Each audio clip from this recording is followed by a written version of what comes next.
Poštovani prijatelji Božje riječi, sve vas srdačno pozdravljam i želim vam obilje Božjih blagoslova.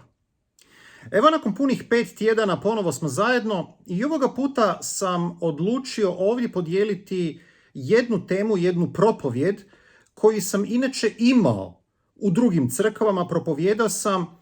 Neke crkve su to snimile i neki od vas su možda to imali prilike i gledati tada u ono vrijeme. Međutim, ta propovjed, koja je inače vrlo bitna i bavi se vrlo značajnom tematikom s kojom se svakodnevno kao kršćani suočavamo, a to je što kada Bog odgovara na naše molitve onako kako mi ne želimo, nego upravo suprotno. Tema je, kao što sam rekao, toliko bitna da sam smatrao da je dobro da ponovo o njoj govorim, ovoga puta po prvi puta na mom kanalu. I vjerujem da će svima vama koji ovo gledate ona biti na blagoslov. No prije nego što počnemo sa ovim vrlo važnim proučavanjem, ja bih vas pozvao da, kao što je to naš običaj, da i ovu propovjed, ovo proučavanje Božje riječi započnemo sa jednom kratkom molitvom. Pomolimo se. Dragi Oče i Bože, iz sveg te srca hvala na milosti, ljubavi i zaštiti. Hvala ti, Bože dragi, što nas čuvaš, što si sa nama, što nam daješ sve ovo što imamo, premda to ne zaslužujemo. Hvala ti, Bože, što možemo ponovo doći pred tebe, što možemo ponovo otvoriti tvoju riječ i što se možemo učiti iz nje. I pomozi nam da ove istine koje ćemo proučavati, da ih možemo ispravno razumjeti i primijeniti u svom životu. Na uslišenju molitve mi ti sveg srca zahvaljujemo u ime Kristovo. Amen. Kao što sam rekao, večerašnja tema, današnja tema, bavi se pitanjem što kada Bog odgovara na naše molitve onako kako mi ne želimo. Molimo se za jednu stvar, uvjereni smo da ono što tražimo je Božja volja, jer je to samo po sebi dobro i pravedno, međutim Bog odgovara na posve suprotan način. Na prvi pogled čini se da njegov odgovor radi protiv naše dobrobiti, emocionalne, tjelesne, mentalne, financijske, bilo kakve dobrobiti. To je pitanje s kojim se svojedobno suočio i prorok Habakuk. Jedna kratka starozavjetna knjiga, dio takozvanih malih proroka. Nisu oni bili mali, neki od njih su bili pozvani od Boga u vrlo značajno vrijeme i njihova je poruka bila značajna. Međutim, poruka je bila relativno kratka. U jednom kratkom periodu, jednom kratkom razdoblju su oni djelovali. Knjige su relativno kratke u odnosu na primjerice knjige proroka Izaije, Jeremije i Ezekijela. I Habakuk se upravo suoči u svoje vrijeme sa jednom takvom temom i sa takvim problemom. I krenimo odmah na proučavanje njegove knjige, a inače prorok Habakuk, kada govorimo o njemu i kada biblijski povjesničari, teolozi govore o njemu, kada je knjiga nastala, nastala je najvjerojatnije po svemu onome što se vidi po kontekstu u vrijeme prije babilonskog osvajanja Jeruzalema. Može biti vrlo lako da je knjiga nastala u vrijeme vladavine kralja Jošije. U to vrijeme možda malo prije, ali definitivno prije pojave babilonskog kralja Nabukodonozora i njegovog prvog osvajanja Jeruzalema 605. godine prije Krista. Zašto je to bitno? To ćemo uskoro i vidjeti. Uglavnom, početak same knjige je vrlo zanimljiv. I na određeni način prorok Habakuk opisuje situaciju u Božjem narodu, u Božjem gradu, Jeruzalemu, koja je bila prisutna i u vrijeme mnogih drugih proroka, s čime su se mnogi drugi proroci također borili i pisali i opominjali upravo o tome. Čitamo znači knjigu proroka Habakuka, prvo poglavlje od 1. stiha. Proroštvo koje vidje prorok Habakuk. Dokle ću Jahve zapomagati, a da ti ne čuješ? Vikati k tebi nasilje, a da ti ne spasiš? Zašto mi nepravdu iznosiš pred oči?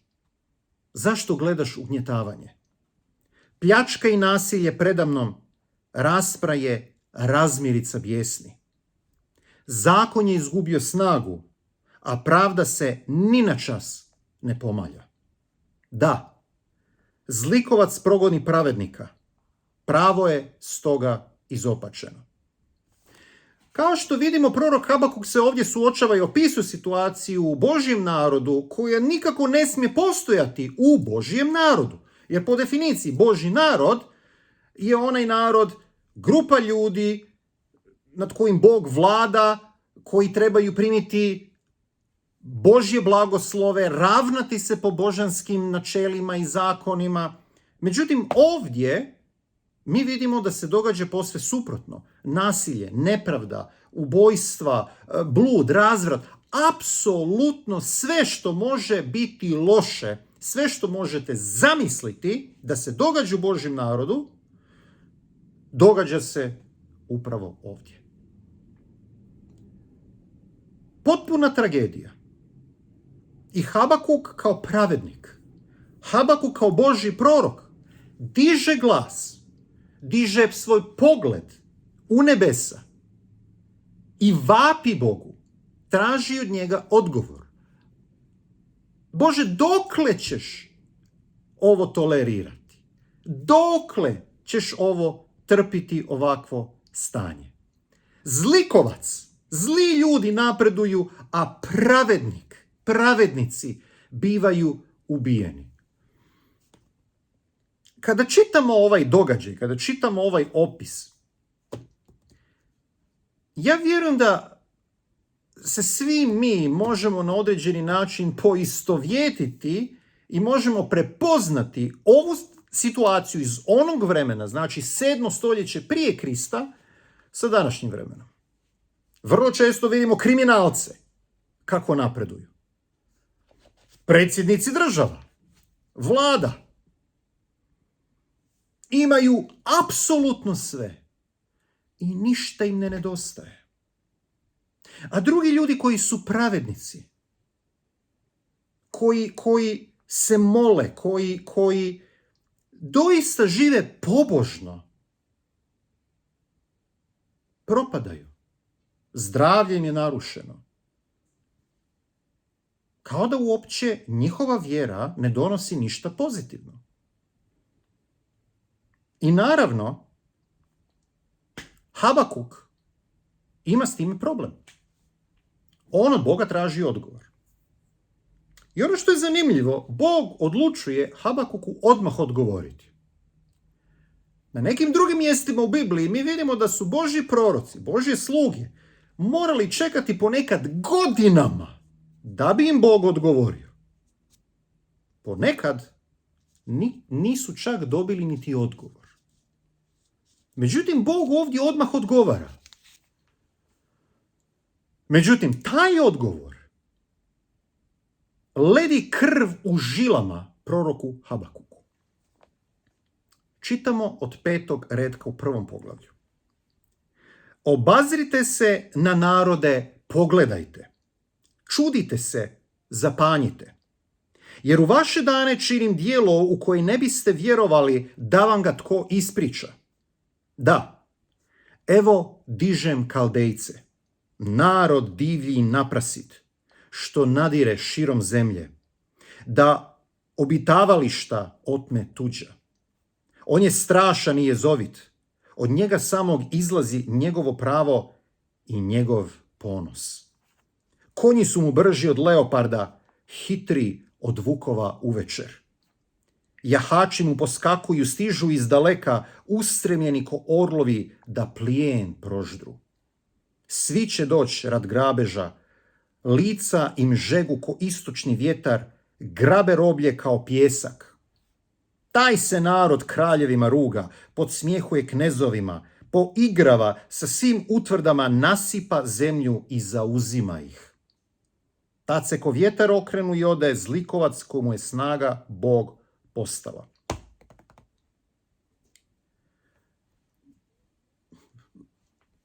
Vrlo teške riječi, vrlo zbunjujuće riječi. Habakuk se buni kod Boga na nasilje, na nepravdu, na preljub, korupciju, apsolutno sve negativno u Božjem narodu i traži Božju intervenciju. I Bog kaže, Bog mu se javlja. I ja vjerujem da je na početku Habakuk bio presretan, jer eto, Bog sada šalje odgovor, odmah se javlja, ne mora ništa čekati.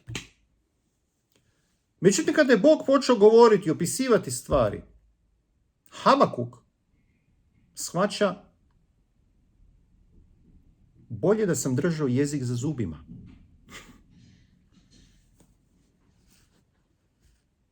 Jer Božji odgovor njemu je, buniš se na nasilje, ček da vidiš nasilje koje ću ja poslati. Buniš se na nepravdu, nije to ništa prema nepravdi koja će se dogoditi sa Kaldejcima. To su Babilonci. I Bog onda opisuje u svom odgovoru što će ti ljudi raditi, što će taj narod činiti, kakvi su strašni. Habakuk je osupnut. On je duboko uznemiren. On ne može vjerovati što se događa. Bože, i sada kreće, opet se Habakuk javlja. Jer pazite, Habakuk se buni na nepravdu Božjem narodu. Bog mu kaže, ne brini se, nije to ništa. Tek ćeš vidjeti nepravdu. I sada, kod Habakuka je strah. Jest da je to nepravda. Jest da je njegov narod, njegovi ljudi koji govore istim jezikom, koje poznaje, da su zli, pokvareni, zločinci. Ali su njegovi. I Bog sad ne da će dići nekoga unutar njegovog naroda koji će biti pobožan, nešto kao što je napravio Bog prije sa kraljem Ezekijom, primjerice. I sa drugim prorocima, vođama u Božjem narodu, primjerice prije njega pa kralj Jošafat i slično. Ne. Bog kaže da će se obračunati sa zločincima u svom narodu, u njegovom narodu, sa bezakonjem, preljubom, razvratom, korupcijom i sa svime ostalim što postoji, što je moguće zamisliti kao negativno.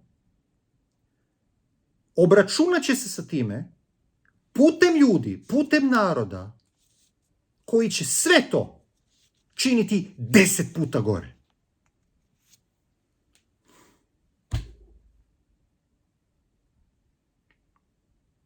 Kakav je to odgovor na molitvu? Kakav je to Bog?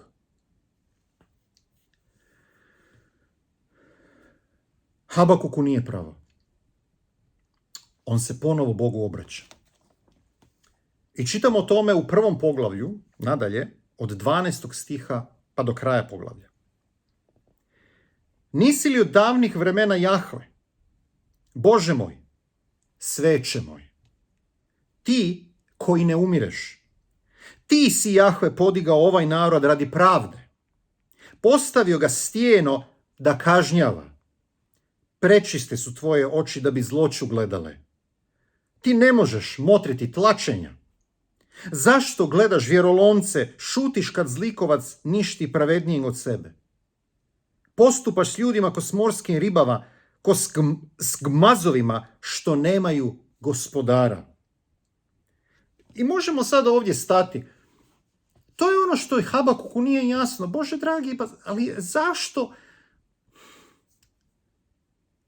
Zašto ne učiniš ovo što te molim? Bože, ipak je ovo tvoj narod. Ti si obećao svoju vjernost svojim slugama. Ti si Bog Abrahamov, Izakov i Jakovljev i mi smo tvoj narod. Pa zar ćeš dopustiti da neki tamo stranac, neki tamo tuđin sada uništava?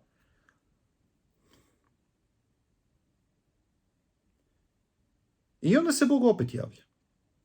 Ovoga puta, i to je na početku 2. poglavlja, ovoga puta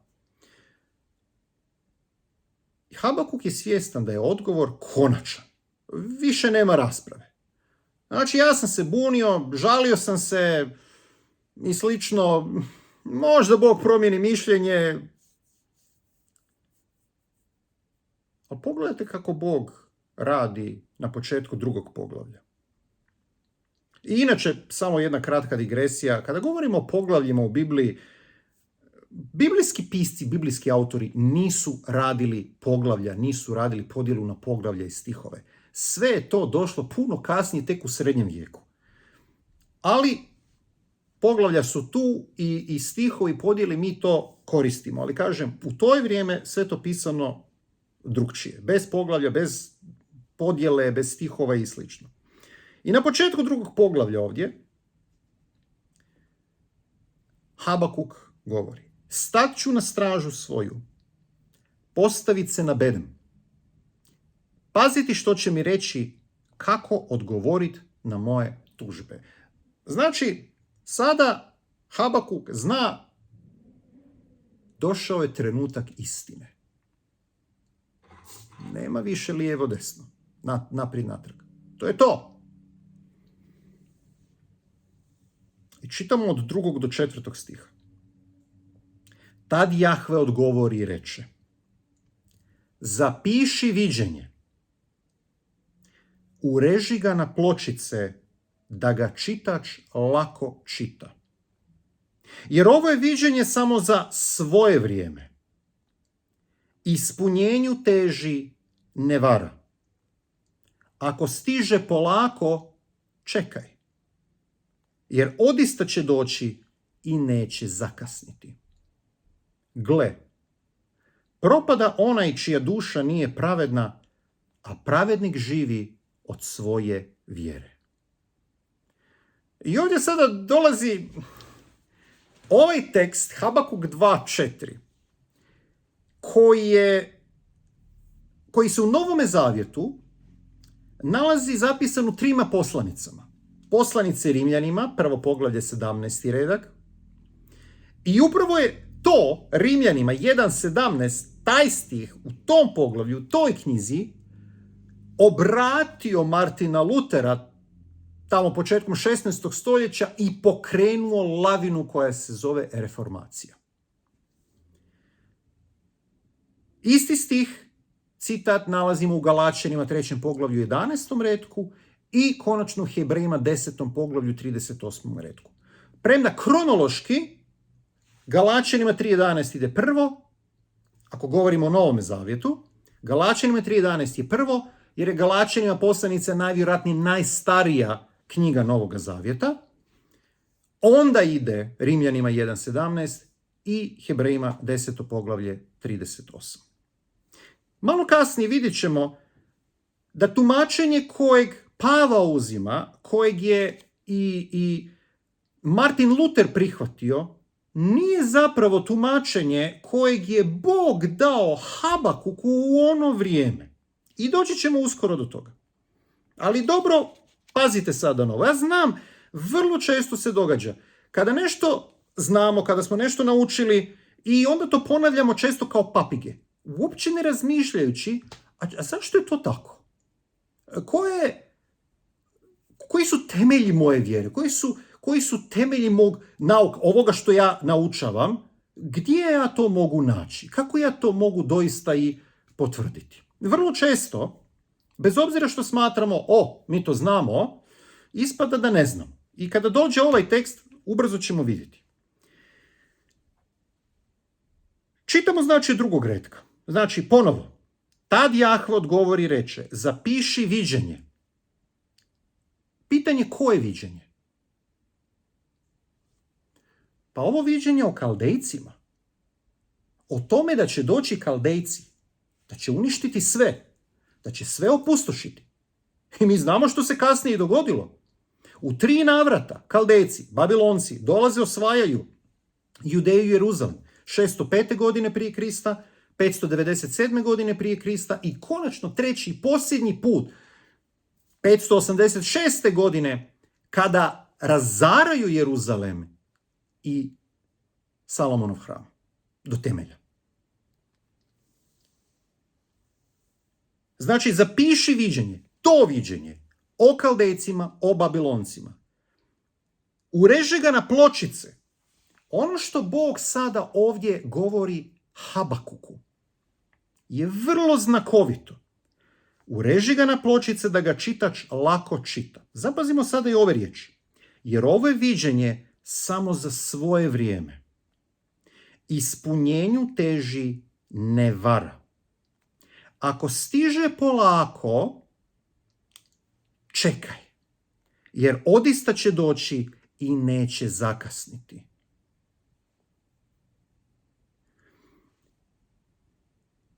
Ja znam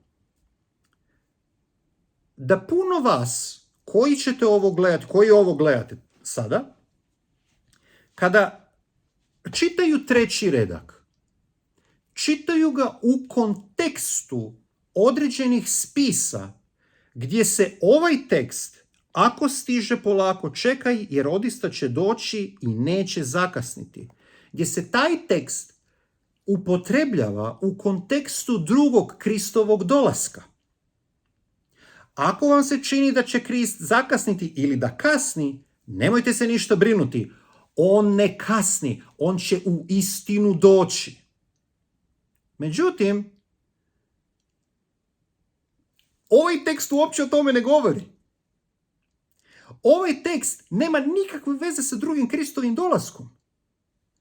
Kada Bog ovdje govori, i ponovo čitam, znači moramo ovo čitati u kontekstu i razumjeti u kontekstu.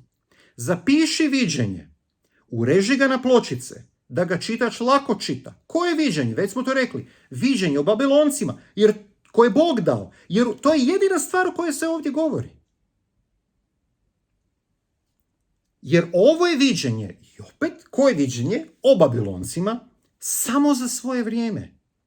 Ispunjenju teži ne vara. Ako stiže polako, čekaj, jer odista će doći i neće zakasniti. Ono što Bog ovdje govori je ovo viđenje. Dragi moj sine, dragi moj proroče, slugo moj vjerni, sviđalo se to tebi ili ne, ispunit će se u cijelosti. Ako se nekad i čini u jednom trenutku da se neće dogoditi, da će zakasniti, ne brini ništa. Dogodit će se. Neće zakasniti.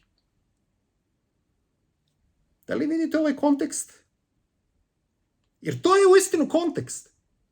Sve drugo je izvučeno iz konteksta. I ima smisla tamo gdje se to govori. Međutim, ako gledamo knjigu proroka Habakuka, ako gledamo ovaj tekst u kontekstu knjige proroka Habakuka, u povijesnom kontekstu i ono što kaže Bog, jer viđenje za svoje vrijeme, jasno je da je ovo viđenje da se samo odnosi na Babilonce. I bilo je nakon toga kralj Jošija, dobar kralj Jošija, napravio je takvu vjersku reformu u Jeruzalemu, da se u jednom trenutku činilo, ma ne, nikakvo zlo se neće dogoditi. Nema šanse da se zlo dogodi, pa pogledaj kakav je ovo Božji čovjek. Ali zlo je došlo i dogodilo se. Samo nekoliko godina nakon njegove smrti Nabukodonozor je zauzeo Jeruzalem. Prvi put. Onda je drugi put. I onda se opet činilo, pa dobro, imat će svoje vazale, znači, koji će upravljati u njegovo ime. Biće dobro. Bog je rekao, Habakuku se to nije sviđalo. I nije imalo smisla. Deseci tisuća ljudi protjerani iz svojih domova, sa svojih ognjišta, ubijeni, zaklani. Grad razoren, hram spaljen, uništen do temelja. Je li to bila Božja volja? Je. Možemo li to razumjeti? Ako gledamo povijesni kontekst i sve ono što se dogodilo u Bibliji, sada sa velikim odmakom možemo. Ali, dragi moji prijatelji, u ono vrijeme za Habakuka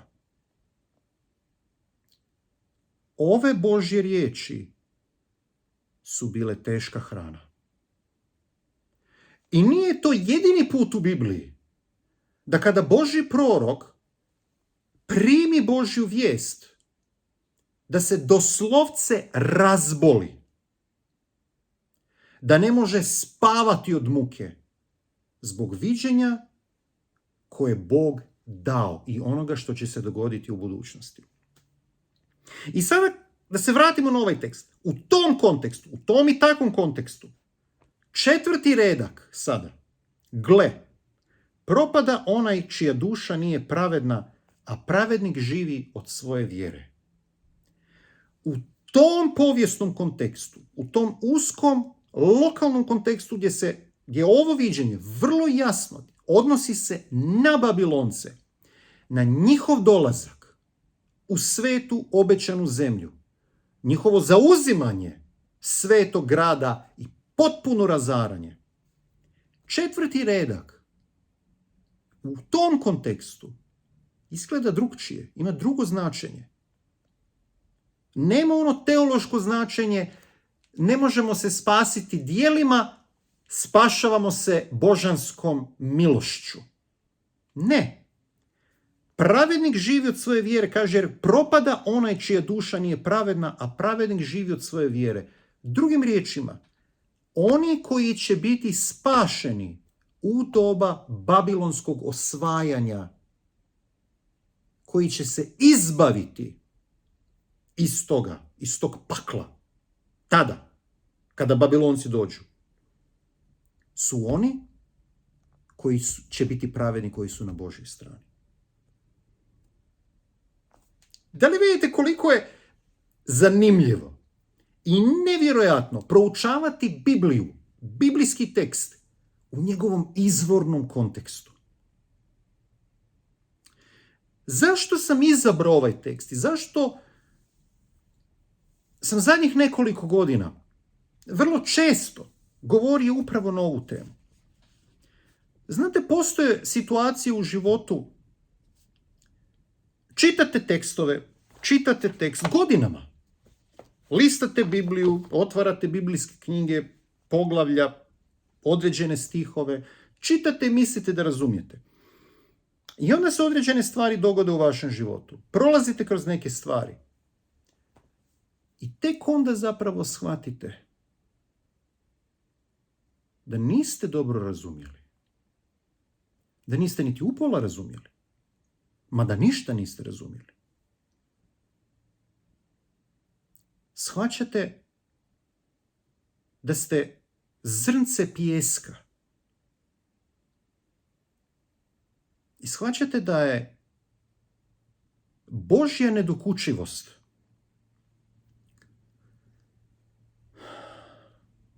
nestvarna i teška. Ne znamo zašto Bog neke stvari tako radi. U mom kontekstu, vjerojatno i u kontekstu mojih roditelja, ali sad kad govorim moje razumijevanje knjige proroka Habakuk, gdje prije nisam baš o tome niti propovijedao, niti proučavao. Znate, postoje neke stvari o kojima sam više govorio, neke stvarima manje, a ovo me gotovo ništa.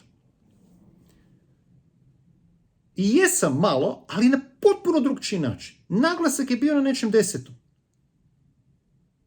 Međutim, kada se moj jedini brat razbolio, kada sam osobno upao u tako duboku jamu, u ponor, iz kojeg sam mislio da se nikada neću izvući, kada sam vidio kako moji roditelji pate, kako sam sam patio, kako je moj brat patio, gdje je bila nada i molite se i stotine i tisuće drugih su se molili diljem svijeta. Neki od vas koji ovo gledaju su vjerojatno među onima koji su se također molili za njega. Takve divne pjesme, takve nevjerojatno kvalitetne i duhovne biblijske propovjedi. I u naponu snage on odlazi.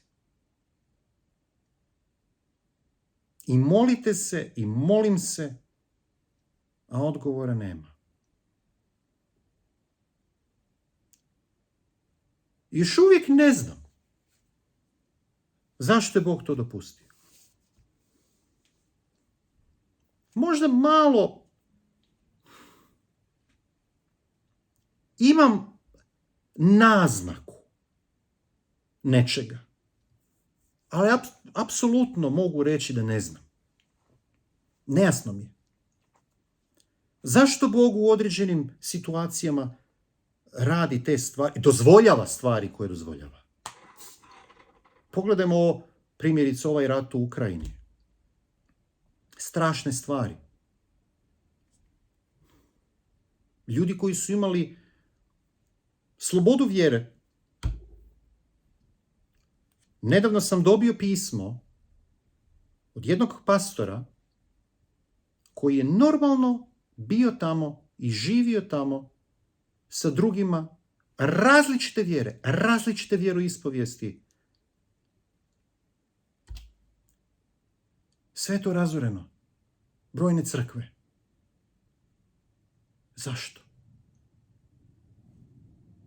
Ljudi koji su izgubili živote, zašto? Prije izvjesnog vremena, prošle godine, gledao sam dokumentarac o jednom od najgorih serijskih ubojica u Americi. Na Netflixu. The Night Stalker. Tak se otprilike zove. Znači, onaj koji je noću uhodio. Richard Ramirez. 1985-86. Čuo sam o tom imenu prije. Bio je jako u okultizmu. Međutim, ono što nisam znao, do tog trenutka kada sam gledao dokumentarac, da je jedna od njegovih žrtava bila jedna vjerna adventistička obitelj iz Los Angelesa. U srpnju 1985. godine, u subotu navečer, znači u subotu ujutro, taj bračni par je normalno bio u adventističkoj crkvi. Slavili su Boga. I onda kasno navečer u svom domu, dok su se odmarali, ni krivi ni dužni, bili su ubijeni na mučki i svirep način od sotonskog sluge.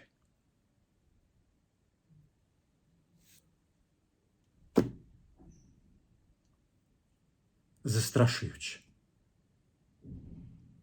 Gledajući to i taj dokumentarac, ja sam ostao u šoku. Nisam taj detalj nikada prije čuo. I mogu sam samo zamisliti kako je to djelovalo na vjernike te mjesne crkve. Na pastora.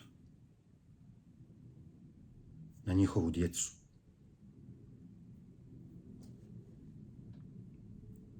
Mogu sada ići sa brojnim drugim osobama. Brojnim drugim vjernicima. Molimo se nekada za neke stvari. Tražimo odgovor. Vjerujemo da je stvar ispravna. I molimo se i preklinjemo Boga. A odgovora nema.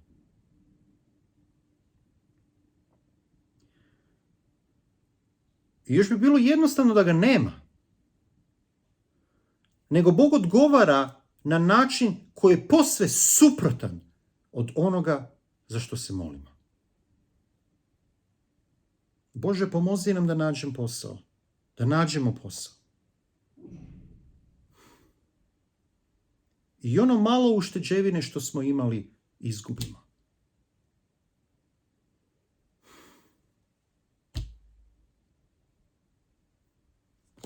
Moj brat bolestan.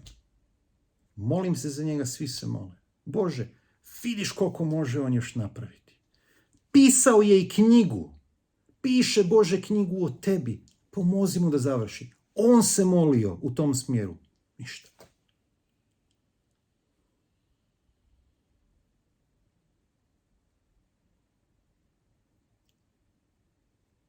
Zašto? Zašto pravednici često stradaju? Ne znam i nemam odgovor na to. Zašto Bog dopušta neke stvari? Nemam odgovor na to. Nije imao niti Job. Nikada nije dobio odgovor. Ako čitamo potpuno Jobovu knjigu, mi ćemo vidjeti da Job nikada nije dobio odgovor zašto mu se dogodilo sve ono što mu se dogodilo. Mi znamo, on ne. Kada mu se konačno Bog javio, Bog mu nije rekao, čuješ Job, ne brini ništa. Sve će biti u redu. Smiri se, bit će sve ok, uskoro ću te izliječiti, bit će sve i ta tvoja žena, još ti ona žena djece roditi, sve će biti u redu, opet ćeš biti bogat, ništa se ne brini. Jer bilo je to, došao Sotona, nisam mogao drugčije, znaš, on tako. Job nikad o tome nije saznao. Međutim, kada se Bog Jobu obraća, Bog Joba pita, i to ne pita, on ne pita očekujući odgovor. To su retorička pitanja. Nalaziš li ti ovoj životinji hranu? Da li znaš imena onih zvijezda? Gdje si bio kada sam ja zemlju osnivao i život ovdje? I Bog samo spominje jedan za drugim za stvari, sve stvari koje su u ovome svijetu čudesne, nevjerojatne. Znaš li ti sve to? Da li ti to omogućavaš? I Job shvaća. Bez obzira što nije dobio odgovor na pitanje koje je tražio. Job shvaća tada.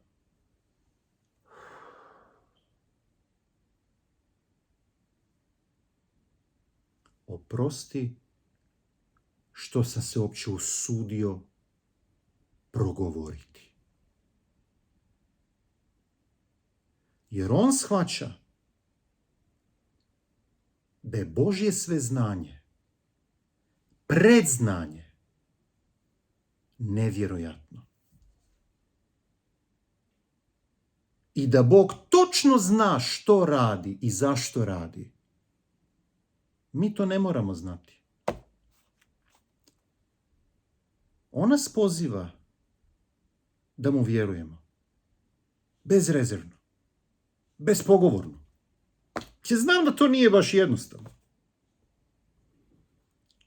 Ali on to od nas traži. Ja znam da je moj život uvijek bio jednostavniji kada sam odlučio Boga uistinu poslušati.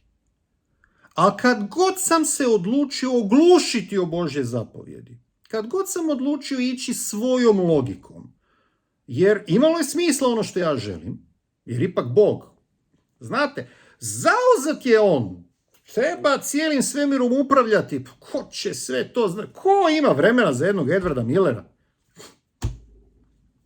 Ima vremena za Edwarda Millera, ima vremena za svakoga od vas. On se prema svima nama ponaša kao da smo jedini u cijelom svemiru. Ja znam da nekada, i govorići ovo vama, hrabrići vas, ja hrabrim i sebe. Jer ima još uvijek situacija, ne znam zašto neke stvari dopušta.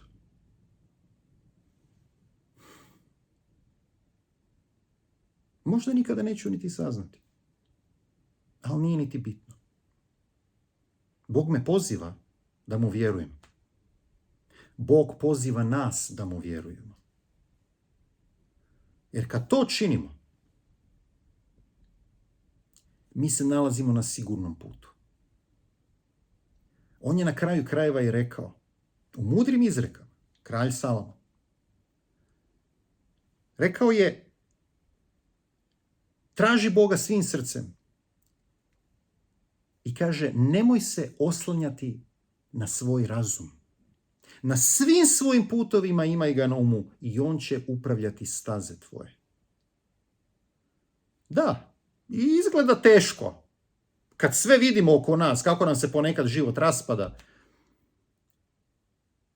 Ali Bog odgovara, kao što sam to u više navrata rekao, u svoje vrijeme, na način na koji on zna da je najbolji. A njegovo vrijeme, njegov način, njegova volja su uvijek najbolji. Prihvatimo to i slijedimo ga. Pomolimo se.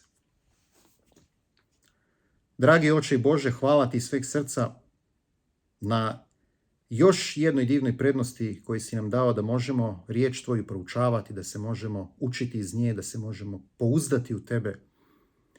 Budi uz nas, čuvaj nas i vodi nas uvijek. Oprosti nam svaki trenutak kada smo sumnjali u tebe, kada smo činili svoju volju.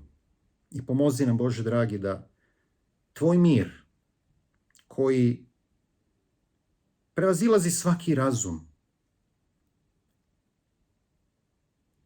nastani se u nama, u našim srcima. Budi uz nas uvijek, oprosti nam naša bezakonja, naše grijehe, a na uslišenju molitve mi ti sveg srca zahvaljujemo u ime našeg dragog spasitelja Isusa Krista. Amen. Neka Božji mir i blagoslovi budu sa svima vama danas i nadalje. Doviđenja.